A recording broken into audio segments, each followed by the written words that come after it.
Hello friends, ఈరోజు మనం రీసెంట్గా హిందీలో రిలీజ్ అయిన భూత్ బంగ్లా అనే మూవీని ఎక్స్ప్లెయిన్ చేసుకుందాం.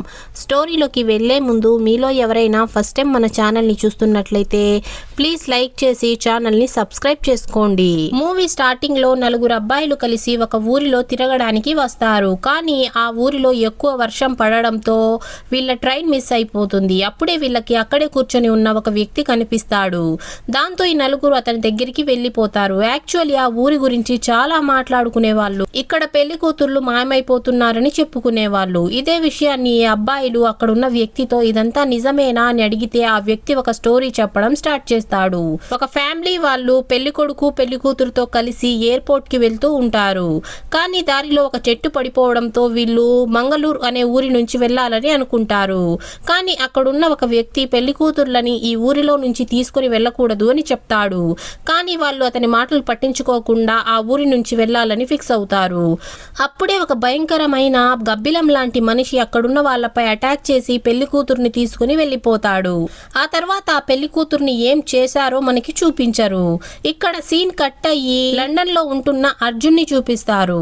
అర్జున్ లండన్ లో వాళ్ళ నాన్న మరియు చెల్లి మీరాతో ఉండేవాడు. మీరా రాహుల్ అనే ఒక అబ్బాయిని పెళ్లి చేసుకోవాలని అనుకుంటుంది. కానీ రాహుల్ ఫ్యామిలీ వాళ్ళు ఎక్కువ పూజల పైన నమ్మకం ఉంచేవాళ్ళు. దాంతో వాళ్ళు ఫస్ట్ మీరా పెళ్లి ఒక చెట్టుతో చేయాలని అనుకుంటారు.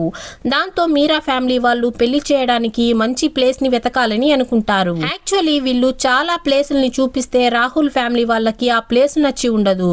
మరోవైపు అర్జున్ అప్పుల పాలైపోయి ఉంటాడు. కానీ అర్జున్ వాళ్ళ నాన్న అర్జున్ కి అప్పు తీర్చడానికి ₹1 కూడా ఇవ్వను అనేస్తాడు.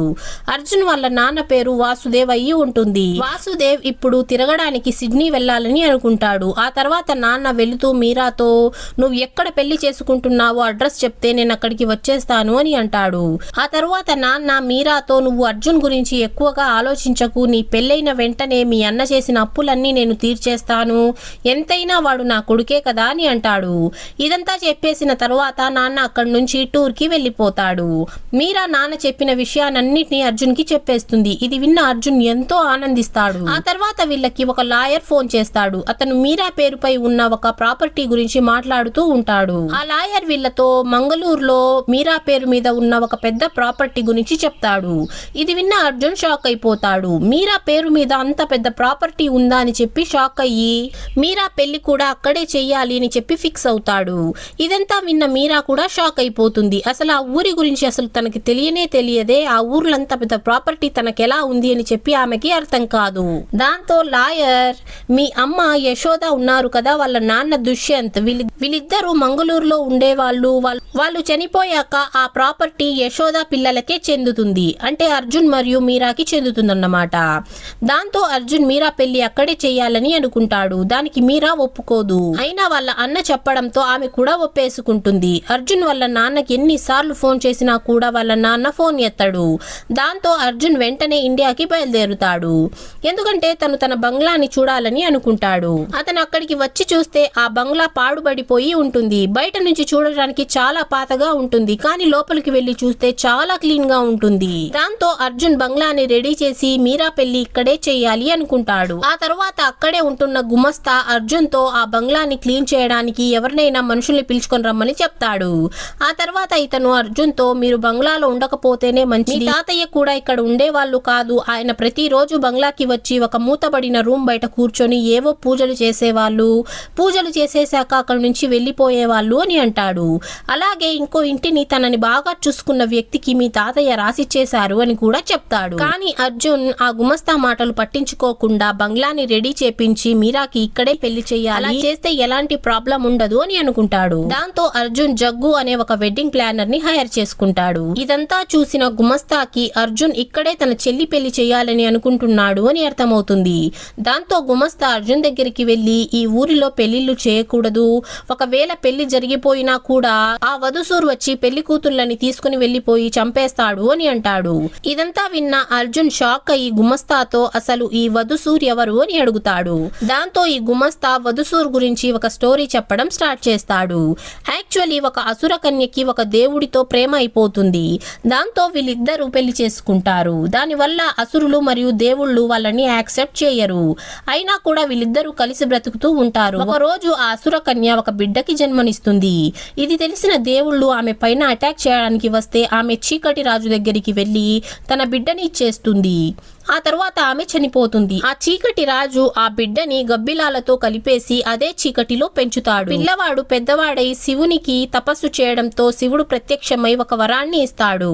ఆ వరం ఏంటంటే నీ చావు నీ చేతులతోనే అవుతుంది, లేకపోతే నీ వంశానికి చెందిన వాడే నిన్ను చంపుతాడు, అంతవరకు నీకు చావు రాదు అని చెప్పి ఒక వరాన్ని ఇస్తాడు.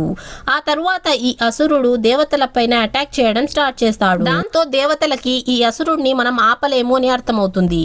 దాంతో దేవతలంతా కలిసి విష్ణువు దగ్గరికి వెళ్తారు. దాంతో విష్ణువు ఒక అందమైన యక్షిణిని తయారు చేసి భూమిపైకి పంపిస్తాడు. వధుసూర్ దగ్గర రాత్రైతే చీకటిలో చాలా బలం వచ్చేసేది. దాంతో చీకటిలో ఇతన్ని ఎవ్వరూ ఓడించలేరు. ఆ తర్వాత యక్షిని వధుసూర్ ముందుకి వెళ్ళగానే ఆమె చూసిన ఇతను ప్రేమలో పడిపోతాడు. యక్షిని వధుసూర్ నన్ను పెళ్లి చేసుకుంటేనే నన్ను టచ్ చేయగలవు అని అంటుంది.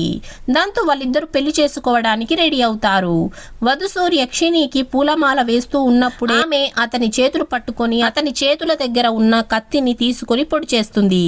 దాంతో వధుసూర్ చనిపోతాడు. అతను చనిపోయిన చోటే ఒక పెద్ద గుడిని కట్టిస్తారు. యాక్చువల్లీ వధుసూర్ని కొంతమంది పూజించేవాళ్ళు, కొంతమంది మంత్రగాళ్ళు ఉండేవాళ్ళు. ఆ మంత్రగాళ్ళు ఎలాగైనా వధుసూర్ని బ్రతికించాలని చెప్పి పూజలు చేస్తూ ఆ గుడిని కడతారు. దాంతో యక్షిని కూడా అక్కడే ఒక పెద్ద వృక్షంలాగా మారిపోతుంది. ఆ మంత్రగాళ్ళు ఎప్పటికీ ఆ వధుసూర్ని బ్రతికించకూడదు అని ఆమె అక్కడే ఉండిపోతుంది. ఆ వధుసూర్ చనిపోయినా కూడా అతని ఆత్మ తిరుగుతూనే ఉంటుంది. తనని ఒక పెళ్లి కూతురు మోసం చేసింది కాబట్టి కొత్తగా పెళ్లైన పెళ్లి కూతుర్లని తీసుకుని వెళ్లి చంపేస్తూ ఉంటాడు. ఈ ఊరిలో చాలా పెళ్లిళ్లు జరిగాయి, కానీ అందరూ పెళ్లి కూతుర్లు చనిపోయి ఉంటారు. దాంతో ఈ ఊరి వాళ్ళు ఎవరు ఇక్కడ పెళ్లి చేయరు అని గుమస్తా అర్జున్ కి చెప్తాడు. దాంతో అర్జున్, ఈ ఊరిలో ఇంతమంది మ్యారీడ్ కపుల్స్ ఉన్నారు కదా, ఇక్కడ అసలు పెళ్లిళ్లే జరగవని ఎలా అంటున్నారు అని అడుగుతాడు. దానికి ఆ గుమస్తా, ఈ ఊరి వాళ్ళు పెళ్లి చేసుకోవాలంటే ఊరిలో ఉన్న గంగా నదిని దాటి వెళ్లి పెళ్లి చేసుకుంటారు. గంగా నది ఒక పవిత్రమైన నది కాబట్టి అసురుడు దాన్ని దాటి రాలేడు అని అంటాడు. ఇదంతా విన్నా కూడా అర్జున్ ఆ గుమస్తా మాటల్ని అస్సలు పట్టించుకోడు. నెక్స్ట్ సీన్ లో ప్రియా అనే అమ్మాయిని చూపిస్తారు. ఆమె ఆ ఊరిలో చనిపోయిన ఒక పెళ్లి కూతురు చెల్లి అయి ఉంటుంది. ఆమె పోలీస్ స్టేషన్ కి వెళ్లి తన చెల్లి మిస్సింగ్ కేస్ ని ఫైల్ చేపిస్తుంది. దాంతో పోలీసులు మేము కనుక్కొని చెప్తాము అని అంటారు. అర్జున్ లండన్ నుంచి ఇండియాకి వస్తూ ఉంటే ప్రియా ట్రైన్ లో ఎక్కబోతూ పడిపోతూ ఉంటే అర్జున్ ఆమెని కాపాడి ఉంటాడు. అక్కడే వాళ్ళిద్దరూ మంచి ఫ్రెండ్స్ అయ్యి ఉంటారు. మరోవైపు గుమస్తా ఎంత చెప్పినా కూడా అర్జున్ అతని మాటలు వినకుండా మీరా పెళ్లి అదే బంగ్లాలో చెయ్యాలి అని అనుకుంటాడు. దాంతో అర్జున్ జగ్గుతో తొందరగా మీ మనుషుల్ని పిలిపించి బంగ్లాని రెడీ చేపించి మంచిగా డెకరేషన్ చేపించండి అని అంటాడు. దాంతో జగ్గు కూడా ఒప్పేసుకొని తన మనుషుల్ని పిలిపిస్తాడు. వాళ్ళల్లో కొంతమంది ఆడవాళ్ళు కూడా ఉంటారు. అలాగే ఎలక్ట్రీషియన్ అయిన బల్లుతో వచ్చిన రోజే అర్జున్ కి పెద్ద గొడవైపోతుంది. బల్లు చేసే పనుల వల్ల ఎప్పుడు అర్జున్ కి మరియు బల్లుకి గొడవ జరుగుతూనే ఉండేది. యాక్చువల్లీ బల్లు జగ్గు వాళ్ళ మేనల్లుడయ్యి ఉంటాడు. దాంతో అర్జున్ జగ్గుతో మీ మేనల్లుడికి బాగా ఉండమని చెప్పండి, అతని ప్రవర్తన సరిగ్గా లేదు అని అంటాడు. కానీ జగ్గుకి తన మేనల్లుడి మీద గట్టి నమ్మకం ఉంటుంది. ఒక రోజు బల్లు ఏదో వైరింగ్ పని చేస్తూ ఉంటే ఏదో ప్రాబ్లం వచ్చి షార్ట్ సర్క్యూట్ అయిపోతుంది. దాంతో వెంటనే అర్జున్ మెయిన్ ఆఫ్ చేయడానికి వెళ్తే అతనికి షాక్ తగిలి అక్కడే పడిపోతాడు. కొద్దిసేపటి తరువాత అర్జున్ స్పృహలోకి రాగానే తనకి ప్రియా సిపిఆర్ చేస్తూ ఉంటుంది. యాక్చువల్లీ కరెంట్ షాక్ తగలడం వల్ల అర్జున్ గుండె కొన్ని సెకండ్ల వరకు ఆగిపోయి ఉంటుంది. ప్రియా సిపిఆర్ చేయడంతో అతను బ్రతికి ఉంటాడు. ప్రియా తన ప్రాణాల్ని కాపాడిందని చెప్పి అర్జున్ ఎంతో ఆనందిస్తాడు. అప్పుడే ప్రియా అర్జున్ తో తను ఒక రైటర్ నని, ఈ ఊరిలో చాలా ఇంట్రెస్టింగ్ స్టోరీస్ ఉన్నాయని, వాటి గురించి రాయడానికే ఇక్కడికి వచ్చిందని, ప్రస్తుతానికి తను పక్క ఊరైన సీతాపూర్ కి వెళ్ళాలి అని అంటుంది. దాంతో అర్జున్ కొన్ని రోజుల్లోనే మా చెల్లి పెళ్లి జరగబోతుంది, తొందరగా మీరు పని పూర్తి చేసుకుని పెళ్లికి ఖచ్చితంగా రావాలి అని అంటాడు. దానికి ప్రియా కూడా ఒప్పుకుంటుంది. మరోవైపు రాత్రి అయిపోవడంతో బల్లుకి ఒక పెద్ద గబ్బిలం కనిపిస్తుంది. దాన్ని చూసిన ఇతను భయపడిపోతాడు. అప్పుడే ఆ గబ్బిలం ఇతని పైన అటాక్ చేసేస్తుంది. దాంతో బల్లు పూర్తిగా గబ్బిలం వశంలోకి వెళ్లిపోతాడు. అప్పుడే అర్జున్ పైకి చూస్తే బల్లు ఏదో పని చేస్తూ ఉంటాడు. దాంతో అర్జున్ జగ్గుని లేపి వాళ్ళిద్దరు బల్లుని ఫాలో అవుతూ ఉంటారు. బల్లు ఆ బంగ్లా వెనుక ఉన్న ఒక అడవిలోకి వెళ్తూ ఉంటాడు. వీళ్ళు కూడా అతన్ని ఫాలో అవుతూ ఉంటారు. ఆ గుమస్తా చెప్పినట్లుగానే అక్కడ ఒక పెద్ద గబ్బిలం గుడి ఉంటుంది. అలాగే ఒక యక్షిని చెట్టు కూడా ఉంటుంది. అప్పుడే సడన్ గా వీళ్ళ పైన గబ్బిలాలు అటాక్ చేసేస్తాయి. దాంతో వీళ్ళు చాలా భయపడిపోతారు. బల్లు తను ఇక్కడికి ఎలా వచ్చాడో తనకు అసలు ఏమీ గుర్తులేదు అని అంటాడు. దాంతో వీళ్ళంతా అడవి నుంచి పారిపోవాలని అనుకుంటారు. అప్పుడే జగ్గు ఒక గుంటలో ఇరుక్కుపోతాడు. దాంతో వీళ్ళు ఎలాగోలాగా జగ్గుని కాపాడి బంగ్లాకి వచ్చేస్తారు. అర్జున్ కి మాత్రమే కొంతమంది మనుషులు కనిపిస్తూ ఉంటారు. కానీ అర్జున్ ఇది పెద్దగా పట్టించుకోడు. ఆ తర్వాత అర్జున్ ఏదో పని ఉందని చెప్పి మార్కెట్ కి వెళ్తాడు. అక్కడ మళ్ళీ అర్జున్ కి ప్రియా కనిపిస్తుంది. ఆ తర్వాత అర్జున్ ప్రియా దగ్గరికి వెళ్లి ఈ ఊర్లో వాళ్ళు మాట్లాడుకుంటున్న వధుసూర్ గుడిని నేను చూశాను అని అంటాడు. ఇది విన్న ప్రియా చాలా ఇంట్రెస్ట్ గా వింటూ ఉంటుంది. ఆ తర్వాత అర్జున్ ప్రియాని ఆ గుడి దగ్గరికి తీసుకుని వెళ్తాడు. అలాగే ఇతను అడవిలో కెమెరాని పెడతాడు. ఎందుకంటే అర్జున్ ప్రియాతో ఉన్న మూమెంట్స్ ని ఫోటోలుగా తీసుకోవాలని అనుకుంటాడు. ఇక్కడ మనకి తెలిసే విషయం ఏంటంటే అర్జున్ ప్రియాని ప్రేమిస్తూ ఉంటాడు. ఆ తర్వాత వీళ్ళు ఆ గుడి దగ్గరికి వెళ్తారు. అక్కడ ఏదో సౌండ్ రావడంతో వీళ్ళు లోపలికి చూస్తే ఒక్కసారిగా చాలా గబ్బిలాలు వీళ్ళపై అటాక్ చేసి అక్కడంతా ఒక్కసారిగా చీకటైపోతుంది. దాంతో ప్రియా వెంటనే అర్జున్ తో ఇక్కడ ఉండడం అంత సేఫ్ కాదు, మనం వెంటనే ఇక్కడ నుంచి వెళ్ళిపోవాలి అని అంటుంది. ఎందుకంటే వధుసూర్కి చీకటిలో చాలా బలం వచ్చేస్తుంది. దాంతో వీళ్ళు వెంటనే అడవి నుంచి బయలుదేరిపోతారు. అప్పుడే అర్జున్ కి వాళ్ళ నాన్న ఫోన్ చేస్తాడు. నాన్న అర్జున్ ని చాలా తిడతాడు. నువ్వు అక్కడికి ఎందుకు వెళ్ళావు అని చెప్పి అరుస్తాడు. ఆ తర్వాత నాన్న అర్జున్ తో నేను అక్కడికి వస్తున్నాను, అంతకంటే ముందు నువ్వు గీతాపూర్కి వెళ్ళి అక్కడున్న పూజారితో మాట్లాడు అని అంటాడు. దాంతో అర్జున్ ఆ పూజారి దగ్గరికి వెళ్ళి ఆ బంగ్లాలో నా చెల్లి పెళ్లి చేయడం కరెక్టేనా అని అడుగుతాడు. దాంతో ఆ పూజారి నేనైతే ఇప్పుడు ఆ ఊరికి రాలేను కాబట్టి నా శిష్యుణ్ణి అక్కడికి పంపిస్తాను, ఆ బంగ్లాని చూసి అక్కడ పెళ్లి చేయొచ్చో లేదో అతను మీకు చెప్పేస్తాడు అని అంటాడు. దాంతో అర్జున్ ఆ వ్యక్తిని తీసుకుని వెళ్తాడు. అతను లాక్ చేసి ఉన్న ఆ రూమ్ దగ్గరికి వెళ్తాడు. దాంతో ఇతను లోపల ఏముంది అని చెప్పి చూస్తూ ఉంటే అతన్ని ఒక శక్తి దూరంగా తోసేస్తుంది. దాంతో ఆ శిష్యుడు అర్జున్తో సూర్యుడు అస్తమించక ముందే నన్ను గీతాపూర్లో వదిలేసేయి అని అంటాడు. దాంతో అర్జున్ తన కారులో అతన్ని తీసుకుని వెళ్తూ ఉంటే ఒక్కసారిగా ఊరు చీకటిగా అయిపోతుంది. తుఫాను కూడా వచ్చేస్తుంది. దాంతో ఆ వ్యక్తి అర్జున్తో ఇక్కడ ఏమైనా గుడి ఉందా అని అడిగితే దానికి అర్జున్ ఇక్కడ పక్కనే శివుని గుడి ఉంది అని చెప్తాడు. దాంతో వీళ్ళిద్దరూ పరిగెత్తుకుంటూ శివాలయంలోకి వెళ్తూ ఉంటారు. అర్జున్ అయితే గుడి లోపలికి వెళ్ళిపోతాడు. కానీ ఆ పూజారి వాళ్ళ శిష్యుడు మెడ తెగిపోవడంతో అక్కడే చనిపోతాడు. ఇదంతా చూసిన అర్జున్ కి ఆ బంగ్లాలో ఏదో ప్రాబ్లం ఉంది అని చెప్పి అర్థమైపోతుంది. దాంతో వెంటనే ఇతను తన బంగ్లాకి వెళ్లి ఆ లాక్ చేసి ఉన్న రూమ్ ని తెరవాలని చూస్తాడు. అప్పుడే అర్జున్ కి అక్కడ వధుసూర్ నీడ కనిపిస్తుంది. దాంతో అతను అర్జున్ పై అటాక్ చేయడానికి వస్తాడు. అప్పుడే అర్జున్ కి ఆ గురూజీ చెప్పిన మాటలు గుర్తొస్తాయి. వధుసూర్ వెలుతురులో ఏమీ చేయలేడు అని చెప్పి గుర్తొస్తుంది. దాంతో అర్జున్ దీపాలు టార్చ్లు ఆన్ చేస్తూనే ఉంటాడు. అయినా కూడా ఆ వధుసూర్ ఇతన్ని వదలకుండా ఫాలో అవుతూ అటాక్ చేస్తూనే ఉంటాడు. చీకటి అయిన ప్రతిసారి అర్జున్ ని అటాక్ చేస్తూనే ఉంటాడు. దాంతో అర్జున్ పరిగెత్తుకుంటూ వెళ్లి తన కారులో కూర్చొని లైట్స్ వేసేసుకుంటాడు. మరుసటి రోజు అర్జున్ జగ్గు దగ్గరికి వెళ్తాడు. అర్జున్ ఫేస్ పైన ఉన్న దెబ్బల్ని చూసి ఇదంతా నిజమే అనుకుని అర్జున్ కి నమ్మకం వస్తుంది. దాంతో అర్జున్ మీరా పెళ్లి ఇక్కడ చేయకూడదు అని అనుకుంటాడు. అప్పటికే మీరా రాహుల్ వాళ్ళ ఫ్యామిలీ వాళ్ళతో అక్కడికి వచ్చేస్తుంది. రాహుల్ వాళ్ళ ఫ్యామిలీ వాళ్ళ పూజారి ఇదే బంగ్లాలో వీళ్ళ పెళ్లి జరిగితే అంతా మంచి జరుగుతుంది అని చెప్పేసి ఉంటాడు. దాంతో వాళ్ళు మీరా మరియు రాహుల్ల పెళ్లి ఇక్కడే చేస్తామని పట్టుబడతారు. దాంతో అర్జున్ మీరాకి ఇక్కడ జరిగేదేది చెప్పడు. ఆ తర్వాత అర్జున్ వాళ్ళ నాన్న కూడా అక్కడికి వచ్చేస్తాడు. దాంతో అర్జున్ వాళ్ళ నాన్నని తీసుకుని గీతాపూర్ లో ఉన్న పూజారి దగ్గరికి వెళ్తాడు. ఆ పూజారి వీళ్ళతో ఆ వధుసూర్ 12 మంది పెళ్లి కూతురుల బలి ఇచ్చేసి విడుదలైపోతాడు. ఇప్పటికే 11 మందిని బలి ఇచ్చేశాడు అని అంటాడు. కానీ మీరా పెళ్లి ముహూర్తం రాత్రి 8:30కి ఉంటుంది. దాంతో పూజారి పెళ్లి ముహూర్తం మధ్యాహ్నం 12కి చేసేస్తే పెళ్లి అవ్వగానే సూర్యుడు అస్తమించక ముందే మనం గంగా నదిని దాటేయచ్చు అని అంటాడు. దాంతో ఆ వధుసూర్ వాళ్ళని ఏమీ చెయ్యలేడు అని అంటాడు. దీనికి అర్జున్ మరియు వాళ్ళ నాన్న కూడా ఒప్పేసుకుంటారు. ఆ తర్వాత పూజారి ఆ బంగ్లాలో లాక్ అయిన రూమ్ బయట పూజలు చేయాలని, దానివల్ల వధుసూర్ ఎలాంటి ప్రాబ్లం క్రియేట్ చేయడు అని అంటాడు. కానీ ఆ రూమ్ తాళాలు అర్జున్ దగ్గర ఉండవు. దాంతో అర్జున్ తన తాతయ్య ఉంటున్న ఇంట్లో రూమ్ తాళాలు ఉండొచ్చు అనుకొని ఆ ఇంటి దగ్గరికి వెళ్తాడు. అక్కడ అక్కడికి వెళ్లి ఆ రూమ్ తాళాలు అడుగుతాడు. కానీ వాళ్ళు ఇవ్వము అనేస్తారు. దాంతో అర్జున్ అక్కడున్న వ్యక్తితో గొడవ పడుతూ ఉంటాడు. ఫైటింగ్ సౌండ్లు విన్న అర్జున్ వాళ్ళ నాన్న లోపలికి వస్తాడు. అప్పుడే వీళ్ళు అర్జున్ వాళ్ళ తాతయ్య అంటే దుష్యంత్ బ్రతికే ఉండడం చూసి షాక్ అయిపోతారు. దాంతో దుష్యంత్ వీళ్ళతో నాకన్నిటికంటే నా కొడుకు ప్రాణాలే ముఖ్యం, మీరు ఇక్కడ నుంచి వెళ్లిపోండి అని అంటాడు. ఇదంతా విన్న అర్జున్ కి అసలు ఏమీ అర్థం కాదు. దాంతో అర్జున్ మళ్ళీ అదే పూజారి దగ్గరికి వెళ్లి అడుగుతాడు. దాంతో ఆ పూజారి అర్జున్ వాళ్ళ నాన్నతో ఇప్పటికైనా అర్జున్ కి నిజమంతా చెప్పేయండి అని అంటాడు. దాంతో అర్జున్ వాళ్ళ నాన్న వాసుదేవ్ అర్జున్ కి జరిగిన స్టోరీ చెప్పడం స్టార్ట్ చేస్తాడు. నిజానికి అర్జున్ వాసుదేవ్ కొడుకు అయ్యి ఉండడు. దుష్యంత్ ఒక బ్రాహ్మణ కుటుంబానికి చెందిన వాడై ఉంటాడు.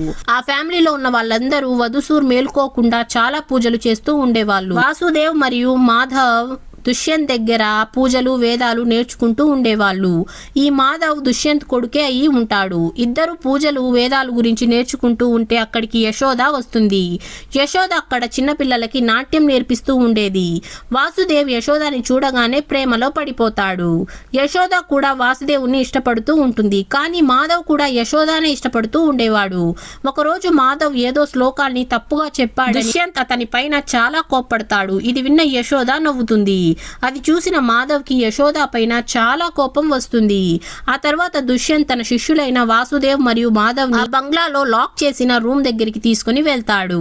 అలాగే దుష్యంత్ వీళ్ళిద్దరితో ఇదే రూమ్ లో మేము వధుసూర్ ఆత్మ బయటికి రాకుండా పూజలు చేసే వాళ్ళం. ఒకవేళ వధుసూర్ ఆత్మ మేలుకుంటే అతని ఎవ్వరూ ఆపలేరు. ఎవరైతే వధుసూర్ ఆత్మని మొదట నిద్ర లేపుతారో వాళ్ళ కోరికలు అతను తీరుస్తాడు అని అంటాడు. కానీ మన పని ఏంటంటే ఆ వధుసూర్ ఆత్మ బయటికి రాకుండా మనం ఆపాల్సి ఉంటుంది అని అంటాడు. అక్కడ వీళ్ళు ఒక సెటప్ కూడా చేసి ఉంటారు. ఎన్నో సంవత్సరాల నుంచి పూజారులు వచ్చి అక్కడ పూజలు చేసి మంత్రాలు చదివినప్పుడు ఆ మంత్రాలన్నీ రికార్డ్ చేసి వాటిని అక్కడే ప్లే చేస్తూ ఉండేవాళ్ళు. అప్పుడే దుష్యంత్ వాసుదేవ్ మరియు మాధవ్ తో ఈ మంత్రాలు చాలా ఇంపార్టెంట్, కొంచెం మార్పు వచ్చినా కూడా పెద్ద ప్రాబ్లం అయిపోతుంది అని అంటాడు. ఆ తర్వాత ఒక రోజు పండగ వస్తుంది. అప్పుడే దుష్యంత్ యశోద మరియు వాసుదేవ్ల పెళ్లి జరగబోతుంది, ఎందుకంటే వాళ్ళిద్దరు ఇష్టపడుతున్నారు అని అంటాడు. ఇది విన్న మాధవ్ కి చాలా కోపం వస్తుంది, ఎందుకంటే తను కూడా యశోదాని ప్రేమిస్తూ ఉంటాడు. దాంతో మాధవ్ వెంటనే ఆ రూమ్ లోకి వెళ్లి వధుసూర్ ఆత్మని లేపడానికి ట్రై చేస్తూ ఉంటాడు. ఆ సౌండ్లు విన్న దుష్యంత్ కూడా అక్కడికి వస్తాడు. కానీ అప్పటికే వధుసూర్ ఆత్మ మాధవ్ ని తన కంట్రోల్లో చేసేసుకొని ఉంటుంది. దాంతో దుష్యంత్ తన కొడుకైన మాధవ్ దగ్గరికి వెళ్లి నువ్వు వెంటనే బయటికి రా, నీకు ఏది కావాలన్నా నేను ఇస్తాను అని అంటాడు. దానికి మాధవ్ నాకు యశోద కావాలి అని అంటే దుష్యంత్ కూడా ఒప్పేసుకుంటాడు. ఆ తర్వాత దుష్యంత్ వాసుదేవ్ దగ్గరికి వెళ్తాడు. దుష్యంత్ వాసుదేవ్ తో నీ చదువు పూర్తయిపోయింది, నాకు గురుదక్షిణగా యశోద కావాలి అని అడుగుతాడు. ఇది విన్న వాసుదేవ్ షాక్ అయిపోతాడు. అప్పుడే దుష్యంత్ నా కొడుకు మాధవ్ యశోదాని ప్రేమిస్తున్నాడు, అందుకే గురుదక్షిణగా నాకు యశోద ఇచ్చేయమని అడుగుతాడు. దాంతో వాసుదేవ్ తన గురువుకి లేదు అని చెప్పలేకపోతాడు. దాంతో వాసుదేవ్ కావాలని తనకి పెళ్లిలో ఇంట్రెస్ట్ లేనట్టు నటిస్తాడు. దాంతో యశోద మనసు విరిగిపోయి తను వాసుదేవ్ ని పెళ్లి చేసుకోను అనేస్తుంది. అప్పుడే దుష్యంత్ యశోద దగ్గరికి వెళ్లి నీకు పెళ్లి జరగబోతుందని ఊరి వాళ్ళందరికీ తెలిసిపోయింది, ఇప్పుడు పెళ్లి జరగడం లేదు అని తెలిస్తే మీ అమ్మా నాన్న పరువు అంతా పోతుంది అని అంటాడు. దాంతో యశోద మీరే ఏదో ఒకటి చెయ్యండి అని అంటే దుష్యంత్ అయితే నువ్వు నా కొడుకైన మాధవ్ ని పెళ్లి చేసేసుకో అని అంటాడు. దానికి యశోద కూడా ఒప్పుకుంటుంది. దాంతో యశోద మరియు మాధవ్ల పెళ్లి జరుగుతుంది. ఒకరోజు యశోద నిద్రపోతూ ఉంటే ఆమెకి విచిత్రమైన సౌండ్స్ వినిపిస్తాయి. దాంతో ఈమె వెళ్లి చూస్తే మాధవ్ ఎక్కడికో వెళ్తూ ఉంటాడు. యాక్చువల్లీ వధుసూర్ మాధవ్ ని తన వశంలోకి చేసేసుకుని ఉంటాడు. దుష్యంత్ తన కొడుకుని వదిలేయమని వధుసూర్ని అడుక్కుంటూ ఉంటాడు. ఇదంతా చూసేసిన యశోద భయపడిపోయి పరిగెత్తుకుంటూ వెళ్తుంది. అప్పుడే ఆమెకి వాసుదేవ్ కనిపిస్తాడు. దాంతో వాసుదేవ్ ఏమైంది అని అడిగితే యశోద ఫస్ట్ నువ్వు నన్ను ఇక్కడ నుంచి తీసుకుని వెళ్ళిపో అని అంటుంది. దాంతో వీళ్ళిద్దరూ లండన్ కి పారిపోయి ఉంటారు. అప్పటికే యశోద ప్రెగ్నెంట్ అయ్యి ఉంటుంది. ఆ తర్వాత అర్జున్ పుడతాడు. అంటే అర్జున్ మాధవ్ కొడుకు దుష్యంత్ మనవడయ్యి ఉంటాడు. ఆ తర్వాత వాసుదేవ్ అర్జున్ తో మీ అమ్మ నిన్ను మరియు నీ చెల్లిని ఈ ఊరి నుంచి దూరంగా పెట్టాలని అనుకుంది, ఎందుకంటే మీరిద్దరూ సేఫ్ గా ఉండాలని అనుకుంది అని అంటాడు. ఇదంతా విన్న అర్జున్ చాలా ఎమోషనల్ అయిపోతాడు. ఎందుకంటే వాసుదేవ్ ఇన్ని రోజుల నుంచి అర్జున్ ని ఎంతో ప్రేమగా చూసుకునేవాడు. అర్జున్ దృష్టిలో వాసుదేవే తన కన్న తండ్రి అయ్యి ఉంటాడు. ఆ తర్వాత పూజారి వీళ్లతో ఇదంతా దుష్యంతే చేస్తున్నాడు అని అంటాడు. యాక్చువల్లీ ఈ 12 మంది పెళ్లి కూతుర్లని బలి ఇచ్చేస్తే వధుసూర్ విడద మొదలైపోతాడు. దాంతో తన కొడుకు మాధవ్ని అతను వదిలేస్తాడు. అందుకే దుష్యంత్ ఈ ఊరిలో ఉన్న పెళ్లి కూతుర్లని చంపుతూ ఉన్నాడు అని అంటాడు. ఆ తర్వాత పూజారి వీళ్లతో మీరాని మధ్యాహ్నం 12 గంటలకి వీళ్ళ పెళ్లి చేపించి సూర్యుడు అస్తమించే లోపలే గంగా నది దాటించేయాలి, లేకపోతే మీరా ప్రాణాలకే ప్రమాదం అని అంటాడు. కానీ రాహుల్ వాళ్ళ ఇంటి పూజారి వాళ్ళ పెళ్లి టైం మార్చేశారు అని తెలుసుకుంటాడు. దాంతో అతనికి పిచ్చ కోపం వస్తుంది. దాంతో రాహుల్ వాళ్ళ ఫ్యామిలీ వాళ్ళు పెళ్లి టైం మార్చడానికి కుదరదు, లేకపోతే పెళ్లి వద్దు అనేస్తారు. దానికి మీరా వాళ్ళ నాన్న అయితే పెళ్లి క్యాన్సిల్ అని చెప్పేస్తాడు. ఇది విన్న మీరాకి చాలా కోపం వస్తుంది. దాంతో మీరా తను రాహుల్ ని తప్ప ఎవరిని పెళ్లి చేసుకోను అని అంటుంది. దాంతో అర్జున్ మీరా పెళ్లి రాహుల్ వాళ్ళు అనుకున్న టైంకే జరుగుతుంది అని అంటాడు. అలాగే అర్జున్ వాళ్ళ నాన్నతో తన చెల్లికి ఏమీ కానివ్వను అని చెప్పి ప్రామిస్ చేస్తాడు. ఆ తర్వాత పెళ్లి పనులు స్టార్ట్ అయిపోతాయి. మీరా మరియు రాహుల్ పెళ్లి జరిగిపోతుంది. పెళ్లైన వెంటనే వధుసూర్ అక్కడికి వచ్చేస్తాడు. దాంతో అర్జున్ వెంటనే మీరాని ఒక రూమ్ లో దాచేసి ఒక టార్చ్ లైట్ ఇచ్చి ఏది ఏమైనా కూడా ఈ లైట్ ని ఆపకూడదు అని చెప్పి వెళ్తాడు. అప్పుడే మొత్తం బంగ్లాలో కరెంటు పోతుంది. ఎవరు ఎక్కడున్నారు అని చెప్పి అర్థం కాదు. అప్పుడే వధుసూర్ వచ్చి మీరాని తీసుకుని వెళ్ళిపోతాడు. ఇది తెలిసిన అర్జున్ మీరాని వెతుక్కుంటూ వెళ్తాడు. అర్జున్ వెళ్తూ ఉంటే చనిపోయిన 11 మంది పెళ్లి కూతుర్ల ఆత్మలు అతనికి దారి చూపిస్తూ ఉంటారు. యాక్చువల్లీ అర్జున్ కి చనిపోయిన ఆత్మలు కనిపిస్తూ ఉంటాయి. ఆ 11 మంది పెళ్లి కూతుర్లలో ప్రియా కూడా ఉంటుంది. కానీ అర్జున్ ఆమెని నోటీస్ చేయడు. దీన్ని బట్టి మనకి అర్థమయ్యేది ఏంటంటే ప్రియా కూడా చనిపోయిన 11 మందిలో ఒక పెళ్లి కూతురు అయ్యి ఉంటుంది. అంటే ప్రియా కూడా ఒక ఆత్మ అయి ఉంటుంది. ఎలాగోలాగా అర్జున్ గుడి దగ్గరికి వెళ్తాడు. అక్కడ దుష్యంత్ మీరాని బలివ్వడానికి పూజలు చేస్తూ ఉంటాడు. అక్కడ మాధవ్ కూడా ఉంటాడు. మాధవ్ ని వధుసూర్ పూర్తిగా తన వశంలో చేసేసుకోవడంతో మాధవ్ అర్జున్ పైన అటాక్ చేయడానికి వచ్చేస్తాడు. దాంతో వీళ్ళిద్దరి మధ్య ఫైటింగ్ జరుగుతుంది. కానీ వధుసూర్ బలం ముందర అర్జున్ బలం ఏ మాత్రం సరిపోదు. మరోవైపు వాసుదేవ్ మరియు ఆ పూజారి బంగ్లాలో లాక్ చేసి ఉన్న రూమ్ ని ఓపెన్ చేస్తారు. వాళ్ళు ఆ రూమ్ లోకి వెళ్లి మంత్రాలు రికార్డ్ చేసిన మిషన్ ని ఆన్ చేయడానికి ట్రై చేస్తూ ఉంటారు. మరోవైపు వధుసూర్ అర్జున్ ని చాలా దారుణంగా కొట్టేస్తూ ఉంటాడు. వాసుదేవ్ మరియు పూజారి ఆ మిషన్ ని ఆన్ చేయడంతో మంత్రాలు గట్టిగా వినిపిస్తాయి. దాంతో వధుసూర్ ఆత్మ బయటికి రాలేకపోతుంది. మరోవైపు అర్జున్ ని చాలా దారుణంగా కొట్టేయడంతో అతను మెల్లిమెల్లిగా వెళ్లి యక్షిని చెట్టు కింద పడిపోతాడు. అప్పుడే వధుసూర్ అర్జున్ ని చంపడానికి వస్తూ ఉంటే అప్పుడే అర్జున్ ఆ చెట్టు కొమ్మని తుంచి వధుసూర్ గుండెల్లో పొడి చేస్తాడు. దాంతో వధుసూర్ అక్కడే అంతమైపోతాడు. ఇదంతా చూసిన దుష్యంత్ షాక్ అయిపోతాడు. అతను ఎలాగైనా మీరాని బలి ఇచ్చి ఆ వధుసూర్ ప్రాణాలని కాపాడాలి అనుకుంటాడు. కానీ అప్పటికే అర్జున్ దుష్యంత్ ని కూడా చంపేస్తాడు. ఆ తర్వాత అర్జున్ మీరాని తీసుకుని ఆ గుడి బయటికి వెళ్తూ ఉంటాడు. జరిగిందేది మీరాకి అసలు గుర్తుండదు. దాంతో మీరా అసలు ఏం జరిగింది అని అడిగితే అర్జున్ జరిగిందంతా నేను నీకు చెప్తాను, కానీ ఇది నువ్వు ఎవరికి చెప్పకూడదు అని అంటాడు. దానికి మీరా కూడా ఒప్పుకుంటుంది. మరుసటి రోజు మీరా అప్పగింతలు జరుగుతాయి. ఆ తర్వాత అర్జున్ రాహుల్ వాళ్ళ పూజారి దగ్గరికి వెళ్లి ఇంకోసారి అది చేయకూడదు ఇది చేయకూడదు అని చెప్పి రూల్స్ పెట్టావంటే నేను నీ ప్రాణాలనే తీసేస్తాను అని చెప్పి గట్టిగా అరుస్తాడు. దాంతో పూజారి కూడా భయపడిపోయి రాహుల్ వాళ్ళ ఫ్యామిలీ జోలికి వెళ్ళను అని చెప్పి వెళ్ళిపోతాడు. ఆ తర్వాత అర్జున్ ప్రియాకి ప్రపోజ్ చేస్తాడు. దానికి ప్రియా నేను నిన్ను పెళ్లి చేసుకోలేను అని అంటుంది. దానికి అర్జున్ అయితే నువ్వు నాతో గుడి దగ్గరికి ఎందుకు వచ్చావు అని అడిగితే అసలు నేను నీతో ఏ గుడికి రాలేదు అని అంటుంది. అలాగే నేను ఏ రైటర్ని కాదు అని అంటుంది. దానికి అర్జున్ అయితే నువ్వు ఇక్కడ ఏం చేస్తున్నావు అని అంటే నేను తప్పిపోయినా నా కవల అక్కని వెతుక్కుంటూ ఇక్కడికి వచ్చాను. ఇంకొక విషయం నాకు ఆల్రెడీ పెళ్లి అయిపోయింది కాబట్టి మన మధ్య ఏమీ జరగదు అని చెప్పి అక్కడి నుంచి వెళ్ళిపోతుంది. ఆ తర్వాత అర్జున్ తన రూమ్ లోకి వెళ్ళి ఆ కెమెరాని చెక్ చేస్తే అందులో అర్జున్ ఒక్కడే ఉంటాడు. అంటే అర్జున్ తో గుడి వరకు వచ్చింది ప్రియా వాళ్ళ అక్క ఆత్మ అయ్యి ఉంటుంది. దాంతో అర్జున్ కి తనకి ఆత్మలు చూసే శక్తి ఉంది అని అర్థమవుతుంది.